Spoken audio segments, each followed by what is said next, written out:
ಸಾಧನೆಯ ಹಾದಿಯಲ್ಲಿ ಒಮ್ಮೆ ಬಿದ್ದ ಮಾತ್ರಕ್ಕೆ ಯಾರ ಜೀವನವೂ ಮುಗಿದು ಹೋಗುವುದಿಲ್ಲ. ಎದ್ದು ನಿಲ್ಲಬೇಕೆಂಬ ಛಲವಿದ್ದರೆ, ಗುರಿ ಸಾಧಿಸುವ ತುಡಿತವಿದ್ದರೆ ಪ್ರಕೃತಿಯೇ ಸ್ವತಃ ನಿಮ್ಮ ಸಹಾಯಕ್ಕೆ ಬರುತ್ತದೆ. ಹಾಯ್ ಹಲೋ ಎಲ್ರಿಗೂ ನಮಸ್ಕಾರ, welcome back to my YouTube channel. ಇದು ವೆನ್ಸ್ಡೇ ಮತ್ತು ಥರ್ಸ್ಡೇ ವ್ಲಾಗ್ ಆಗಿರುತ್ತೆ. ಆಲ್ಮೋಸ್ಟ್ ಹಬ್ಬದ ಕ್ಲೀನಿಂಗ್ ಎಲ್ಲ ಮುಗಿದಿತ್ತು. ಇವತ್ತು ಸ್ವಲ್ಪ ಕ್ಲೀನ್ ಮಾಡೋದಿತ್ತು. ಏನೇ ಕ್ಲೀನಿಂಗ್ ಇದ್ದರೂ ಇವತ್ತೇ ಕಂಪ್ಲೀಟ್ ಮಾಡ್ಕೋಬೇಕಾಗಿತ್ತು. ಯಾಕಂದರೆ ನಾಳೆ ಬೇರೆ ಗೃಹ ಪ್ರವೇಶಕ್ಕೆ ಹೋಗಬೇಕಾಗಿತ್ತು. ಥರ್ಸ್ಡೇ ಗೃಹ ಪ್ರವೇಶ. ಇನ್ನು ಮಂಡೇಯಿಂದ ಫ್ರೈಡೇವರೆಗೂ ಬ್ಯುಸಿ ಶೆಡ್ಯೂಲ್ ಇರೋದ್ರಿಂದ, ಇವತ್ತು ವೆನ್ಸ್ಡೇ ಆಗಿರೋದ್ರಿಂದ ನಾನು ಫುಲ್ಲು ಎಲ್ಲ ಮನೆ ಕ್ಲೀನ್ ಮಾಡಬೇಕಾಗಿತ್ತು.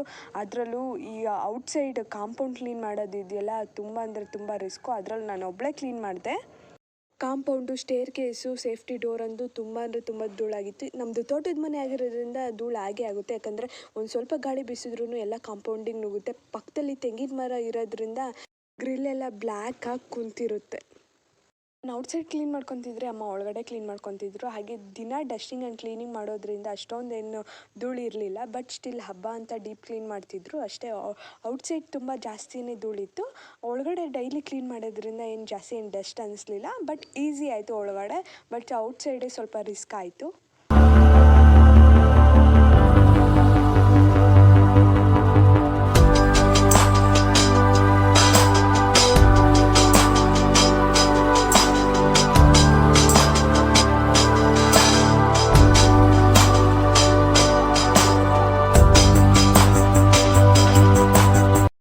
ಆಲ್ಮೋಸ್ಟ್ ಎಲ್ಲ ಕ್ಲೀನಿಂಗ್ ಮುಗ್ದಿತ್ತು. ಇನ್ನೊಂದು ಸ್ವಲ್ಪ ಇತ್ತು. ಆಫ್ಟರ್ನೂನ್ ಮೇಲೆ ಕಂಪ್ಯೂಟರ್ ಕ್ಲಾಸ್ಗೆ ಹೋಗಬೇಕಾಯಿತು. ಕಂಪ್ಯೂಟರ್ ಕ್ಲಾಸ್ ಮುಗಿಸ್ಕೊಂಬಂದ್ಬಿಟ್ಟು ಕ್ಲೀನ್ ಮಾಡೋಣ ಅಂತ ಅಂದ್ಕೊಂಡು ನಾನು ಫ್ರೆಶ್ ಅಪ್ ಆಗಿಬಿಟ್ಟು ರೆಡಿಯಾಗಿ ಹೊರಟೆ. ನೋಡಿದ್ರೆ ಬಸ್ಸೇ ಸಿಗಲಿಲ್ಲ. ನನಗೆ ಪರಿಚಯ ಇರೋರ ಹತ್ರ ಡ್ರಾಪ್ ಮಾಡಿಸ್ಕೊಂಡು ಇವತ್ತೇನು ವರ್ಕ್ ಇತ್ತು ಅದನ್ನು ಮುಗಿಸ್ಕೊಂಡು ನಾನು ಕಶಿಶ್ ಸ್ವಲ್ಪ ಮಾತಾಡ್ಬಿಟ್ಟು ಅಲ್ಲಿಂದ ಡೈರೆಕ್ಟ್ ಮನೆಗೆ ಬಂದು ಇನ್ನೊಂದು ಸ್ವಲ್ಪ ಎಲ್ಲ ಕ್ಲೀನ್ ಮುಗಿಸ್ಬಿಟ್ಟು ರೆಸ್ಟ್ ಮಾಡಿ ವ್ಲಾಗ್ನ ಕಂಟಿನ್ಯೂ ಮಾಡೋಕ್ಕಾಗಲಿಲ್ಲ. ಆದರೆ ನೆಕ್ಸ್ಟ್ ಡೇ ಕಂಟಿನ್ಯೂ ಮಾಡಿದ್ದೀನಿ.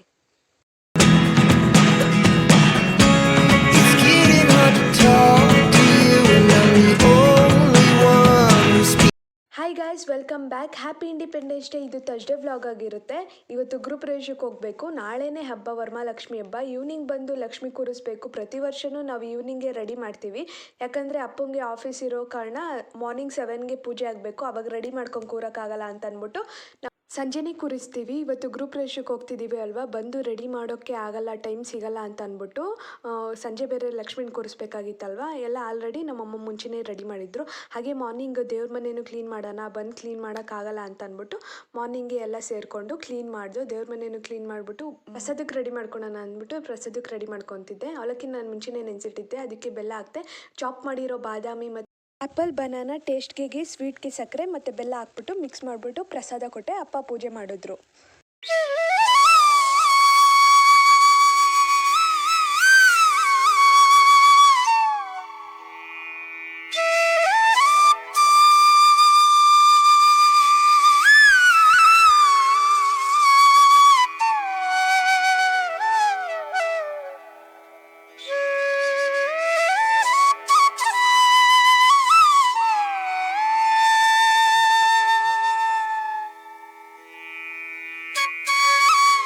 ಪೂಜೆ ಎಲ್ಲ ಮುಗೀತು. ಎಲ್ಲರೂ ರೆಡಿ ಆಗ್ತಿದ್ದೋ. ನಾನು, ಅಪ್ಪ, ಅಣ್ಣ, ಅಮ್ಮ ಮತ್ತು ನಮ್ಮ ಜೊತೆ ನಮ್ಮ ದೊಡ್ಡಪ್ಪನೂ ಬಂದಿದ್ದರು. ನಾವು 8:30ಗೆ ಮನೆ ಬಿಟ್ಟಿದ್ದು. 9:30 ಅಷ್ಟೊತ್ತಿಗೆಲ್ಲ ನಾವು ಚೇಳೂರಲ್ಲಿದ್ದೋ. ಹಾಗೆ ಇವತ್ತು ರಕ್ಷಾಬಂಧನ ಇನ್ನೇನು ನಿಯರ್ ಬಂತಲ್ವ, ಮಂಡೇ ಅನಿಸುತ್ತೆ. ಹೆಂಗೂ ಚೇಳೂರಿಗೆ ಹೋಗ್ತಾ ಇದ್ದೀವಿ. ರಾಖಿ ಕಟ್ಟೋದಕ್ಕೋಸ್ಕರನೇ ಚೇಳೂರಿಗೆ ಹೋಗೋಕ್ಕಾಗಲ್ಲ. ಇಲ್ಲಿ ನಮ್ಮೂರಲ್ಲಿರೋರಿಗೆ ನಾನು ಪ್ರತಿ ವರ್ಷವೂ ಕಟ್ತೀನಿ. ಅವ್ರಿಗೆ ನಾನು ಕಟ್ತಿರೋದು 3 ಜನ ಎಲ್ಡರ್ಸ್ ಬ್ರದರಿಗೆ ಕಟ್ತಿರೋದು ನಾನು ಫಸ್ಟ್ ಟೈಮ್ ರಾಖಿ ಕಟ್ತಾ ಇದ್ದೀನಿ. ಹಾಗೆ ನಾವು ಮನೆಗೂ ವಿಸಿಟ್ ಮಾಡ್ತಾ ಇದ್ದೀವಲ್ವ, ಹಾಗೆ ರಾಖಿ ಕಟ್ಬಿಟ್ಟು ಬರೋಣ ಅಂತ ಅಂದ್ಬಿಟ್ಟು ನಿನ್ನೆ ಶಾಪಿಂಗ್ ಹೋಗಿದ್ನಲ್ಲ, ಆವಾಗಲೇ ರಾಖಿ ತೊಗೊಂಡು ಬಂದುಬಿಟ್ಟಿದ್ದೆ. ಇಲ್ಲಿರೋ ಬ್ರದರ್ಸ್ಗೂ ಅಲ್ಲಿರೋ ಬ್ರದರ್ಸ್ಗೂ ಒಟ್ಟು 12 ಮೆಂಬರ್ಸ್ ನನಗೆ ಬ್ರದರ್ಸ್ ಇದ್ದಾರೆ. ಅಂದರೆ ಎಲ್ಲರೂ ಬೇಗನೆ ರೆಡಿ ಆದೋ. 8 ಗಂಟೆಗೆ ಪೂಜೆ ಮುಗಿತು. 8:30 ಅಷ್ಟೊತ್ತಿಗೆ ಎಲ್ಲರೂ ರೆಡಿಯಾಗಿ 8:30ಗೆ ನಾವು ಮನೆ ಬಿಟ್ಟು 8:30ಗೆ ಮನೆ ಬಿಟ್ಬಿಟ್ಟು ನನಗೆ ಸ್ನ್ಯಾಕ್ಸ್ ಏನಾದರೂ ತಿನ್ನಬೇಕು ಅಂತ ಅನಿಸಿತ್ತು. ಹಾಗೆ ಗೂಳೂರಲ್ಲಿ ನಿಲ್ಲಿಸಿದ್ರು. ಹಾಗೆ ನಾನು ಇನ್ನೇನು ತೊಗೊಳ್ಲಿಲ್ಲ. ಲೇಸ್ ತೊಗೊಂಡೆ, 2 ಪ್ಯಾಕೆಟ್ ಲೇಸ್ ತೊಗೊಂಡೆ ಮತ್ತು 2 ಪ್ಯಾಕೆಟ್ ತೊಗೊಂಡೆ. ದಾರಿ ಉದ್ದಕ್ಕೂ ತಿನ್ಕೊಂಡದ್ದೆ. ಯಾರನ್ನ ಕೇಳಿದ್ರು ಬೇಡ ಅಂತ ಅಂದರು. ಯಾರನ್ನ ಅಂತಂದರೆ ಅಣ್ಣನ ಕೇಳಿದ್ರು. ಅಣ್ಣ ಡ್ರೈವಿಂಗ್ ಮಾಡ್ತಿದ್ದ, ಅವನು ಬೇಡ ಅಂತಂದರು. ಅಪ್ಪ ಅಮ್ಮ ತಿನ್ನಲ್ಲ. ದೊಡ್ಡಪ್ಪನ ಕೇಳಿದ್ರೆ ಬೇಡ ಅಂತಂದರು. ಹಾಗೆ ನಾನು ಒಬ್ಬಳೇ ತಿನ್ಕೊಂಡು ಹೋದೆ. ಹೆಂಗಂದ್ರೆ ತಿಂಡಿ ತಿಂದಿದ್ರೆ ಹೊಟ್ಟೆ ಮಾಡಿಸ್ತಿರ್ಲಿಲ್ಲ. ತಿಂಡಿ ತಿಂದಲ್ಲೇ ಹೋಗಿದ್ವ ನೋಡಿ. ಹಾಗಾಗಿ ನನಗೆ ಹೊಟ್ಟೆ ಮಾಡಿಸ್ತಿತ್ತು. ಏನಾದರೂ ಸ್ನ್ಯಾಕ್ ತಿನ್ನಬೇಕು ಅಂತ ಅನ್ಕೊಂತು ಚೇಳೂರು ಬರೋವರೆಗೂ ತಿನ್ಕೊಂಡೇ ಹೋಗಿದ್ದೀನಿ.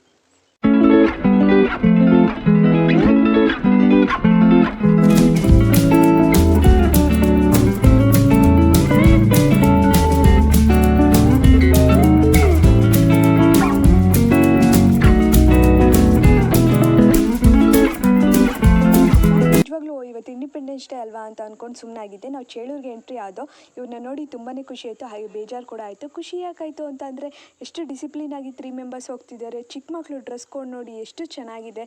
ಹಾಗೆ ಬೇಜಾರು ಯಾಕಾಯಿತು ಅಂದರೆ ನನಗೆ ನನ್ನ ಸ್ಕೂಲ್ ಡೇಸ್ ನೆನಪಾಯಿತು.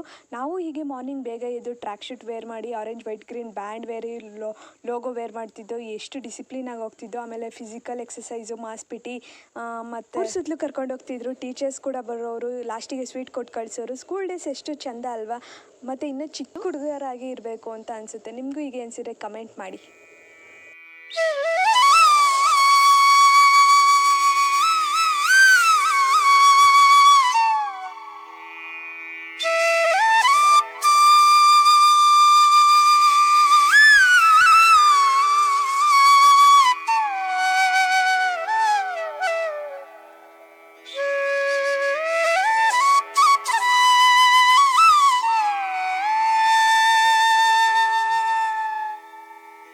ಪ್ರಿಪರೇಷನ್ ನಡೀತಿತ್ತಲ್ಲ, ಆ ಸ್ಥಳಕ್ಕೆ ಹೋಗ್ಬಿಟ್ಟು ಫಸ್ಟ್ ತಿಂಡಿ ತಿಂದ್ಬಿಟ್ಟು ಸತ್ಯನಾರಾಯಣ ಸ್ವಾಮಿ ಪೂಜೆ ನಡೀತಿತ್ತು. ಒಂದು ಸ್ವಲ್ಪ ಹೊತ್ತು ಅಲ್ಲಿ ಇದ್ಬಿಟ್ಟು ನಾನು ಡೈರೆಕ್ಟ್ ನಮ್ಮ ಬ್ರದರ್ಸ್ಗೆ ರಾಖಿ ಕಟ್ಟಬೇಕು ಅಂತ ಅಂದಿದ್ನಲ್ಲ, ಡೈರೆಕ್ಟ್ ಅಲ್ಲಿಗೆ ಬಂದೆ. ನಾನು ಇವತ್ತು ಕಟ್ಟಿರೋದು 3 ಮೆಂಬರ್ಸ್ಗೆ ರಾಖಿ ಕಟ್ಟಿದೆ. ಇವರು ಅನಿಲ್ ಅಣ್ಣ ಅಂತ, ಇನ್ನೊಬ್ಬರು ರಾಘವೇಂದ್ರ ಅಣ್ಣ, ಮಾರುತಿ ಅಣ್ಣ ಅಂತ 3 ಜನಕ್ಕೆ ರಾಖಿ ಕಟ್ಟಿದ್ದೀನಿ.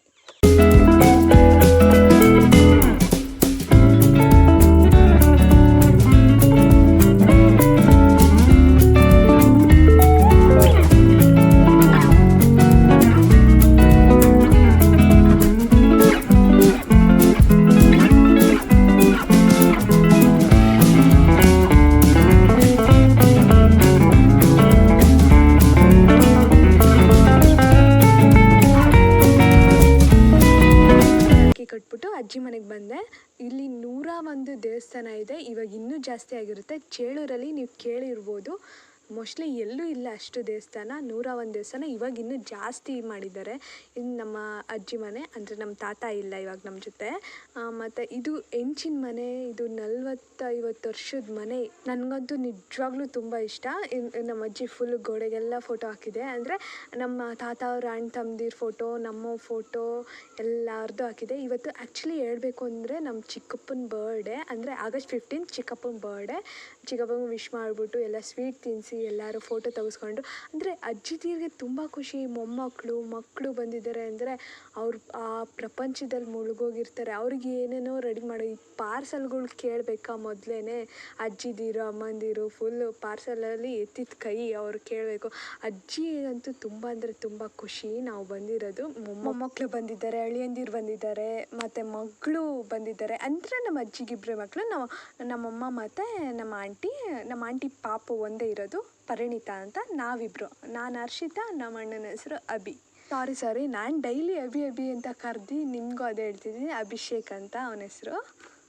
ಅಜ್ಜಿ ಹೂವು ಎಲ್ಲ ಕಿತ್ಕೊಂಡು ಕೊಡ್ತಿದ್ರು. ಆ ಮಗಳಿಗೆ 2, ಈ ಮಗಳಿಗೆ 2 ಅಂತ ಕಿತ್ಕೊಂಬರ್ತಿದ್ರು. ನಾನು ವೀಡಿಯೋ ಮಾಡ್ಕೊತಿದ್ದೆ, ಬಾರಾಜಿ ನೀನು ತೋರಿಸ್ತೀನಿ ಅಂತ ಕರೆದ್ಬಿಟ್ಟು ಮಾಡ್ತಿದ್ದೆ. ಆಮೇಲೆ ಪರಿಣಿತ ನಮ್ಮ ಆಂಟಿ ಪಾಪುನು ನಮ್ಮ ಅಣ್ಣಂಗೆ ರಾಖಿ ಕಟ್ತು. ನಾವು ಅಲ್ಲಿಂದ ಚೇಳೂರಿಂದ ನಮ್ಮ ಅಣ್ಣನೇ ಡ್ರೈವಿಂಗ್ ಮಾಡ್ತಿದ್ದ. ಆ ಕಡೆಯಿಂದ ಬೆಳಕು ಈ ಕಡೆ ಹಿಡಿಯಬಿ ಅಂತ ಅಂದರೆ ಕೋಪಿಸ್ಕೊಂಡು, ಇಲ್ಲ ನಾನು ಹಿಡಿಯಲ್ಲ ಅಂತ ಅಂದ್ಬಿಟ್ಟು ಸುಮ್ಮನಾದ.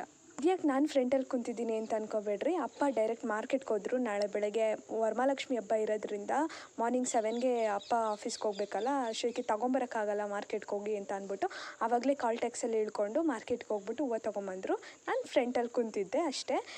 ಈ ವ್ಲಾಗ್ನ ಇಲ್ಲಿಗೆ ಎಂಡ್ ಮಾಡ್ತಾ ಇದ್ದೀನಿ. ನೆಕ್ಸ್ಟ್ ಥರ್ಸ್ಡೇ ಈವ್ನಿಂಗ್ ವರಮಹಾಲಕ್ಷ್ಮಿ ಹಬ್ಬದ ರೆಡಿ ಮಾಡೋದು ನೆಕ್ಸ್ಟ್ ವ್ಲಾಗ್ಗೆ ಹಾಕ್ತೀನಿ. And thank you for watching. See you next vlog. Like ಮಾಡಿ, ಶೇರ್ ಮಾಡಿ, ಸಬ್ಸ್ಕ್ರೈಬ್ ಮಾಡಿ. ಬಾಯ್.